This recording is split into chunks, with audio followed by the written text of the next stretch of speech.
The member from Willowdale.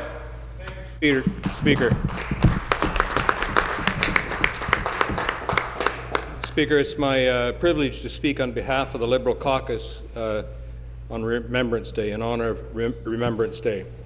Speaker, today we remember in reverence a generation that is slipping away from us. We should remember their lives. We should remember the context of their lives.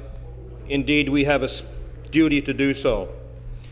We more often than not, Speaker, without thought, pass by the long list of names engraved on the cenotaphs in our local town squares and in the remembrance plaques hung in neighborhood high school auditoriums. We casually scan the veterans' obituary notices in the newspapers and then move on to the next page.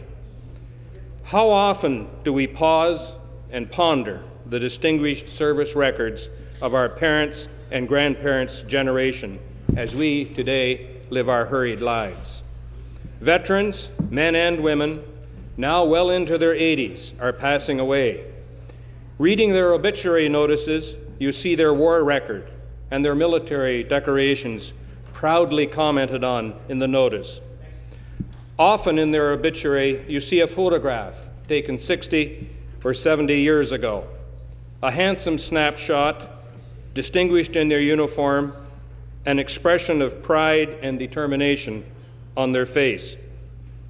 Speaker, I, like all of us here, marvel at their sense of pride in nation, at their confidence in the cause, at their sense of daring and adventure that permeates their stories. Their lives were changed forever.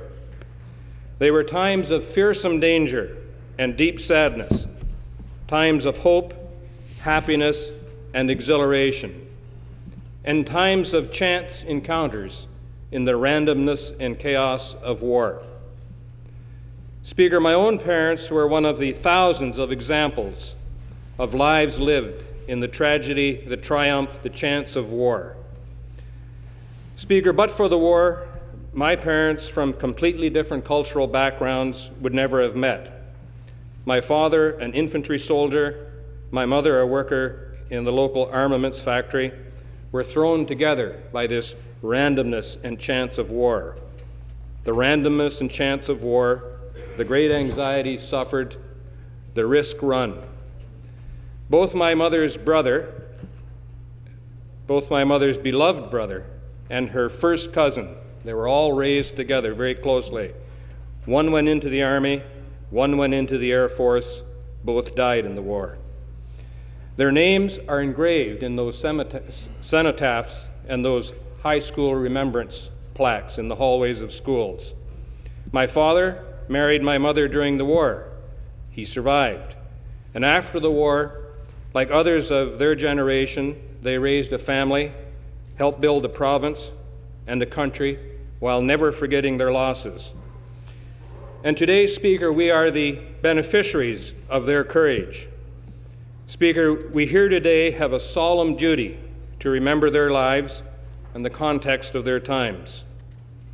When my father died many years ago, the local Veterans Legion draped his casket with our flag and quoted from the Bible, a traditional soldier's funeral oration.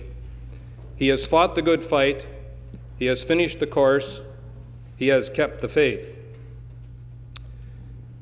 Speaker, what better can be said to describe the lives of our veterans? This was their great contribution.